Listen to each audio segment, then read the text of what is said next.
Hello everyone! Welcome back to my YouTube channel, Dabjar Vlogs. For today's video, ang topic natin ngayon ay tungkol sa kung paano ma-open ang ating sariling post, mapa-old man or new sa Facebook account. Yan ang gawa natin ng content ngayon kasi yan ang request ko sa isa kong kasamahan sa Egypt ERC Boys, Engineer Iman de la Portisa. Request ni Engineer de la Portisa. Yan ang tanong niya. Kaya, yan ang gawa natin ng content ngayon.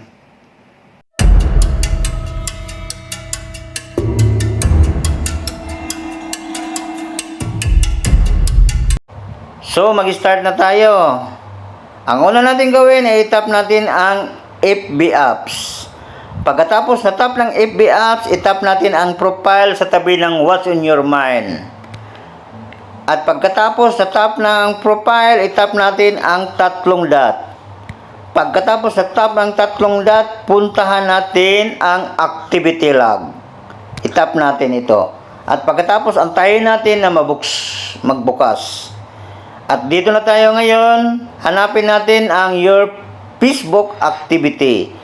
I-tap natin dito yung arrow na down, arrow down.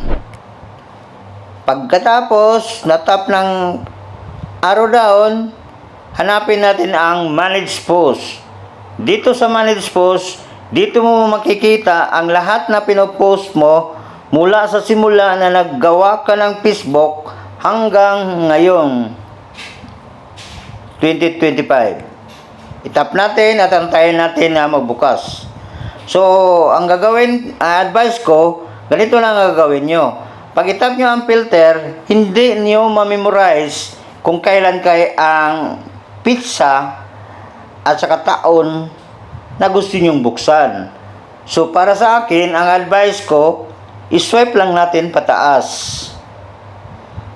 Para yung mga post na gusto nyong buksan, ay makita nyo. Tulad ng ganyan, oh. Dami niyang mga post na pag gusto mong hahanapin ay makita mo. Halimbawa ito, January 7, 2025, itap ko ito. So ito ang pinapost ko, Christian Electrical Supply.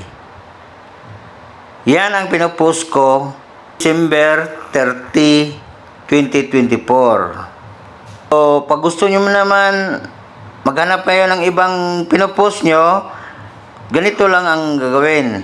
Scroll na naman kayo pataas, mag-scroll at yung hinahanap nyo na taon at saka buwan ay makita nyo. Ganun lang kadali kung paano makita ang mga old at saka new post sa Facebook. Kung pinanood mo naman ang video kong ito mula sa simula hanggang dulo at nakatulong, please comment what is the favorite part of the video and comment hashtag sariling post.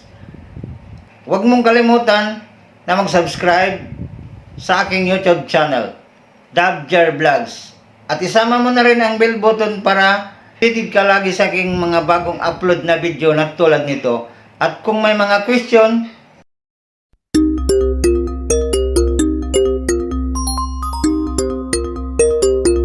at kung may mga comments, suggestion, and question, please write in the comment section dyan sa baba.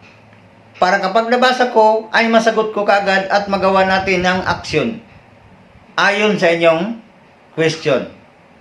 Once again, thank you for your time and effort to watch the video until the end. Have a nice day to all. God bless you always. Bye-bye.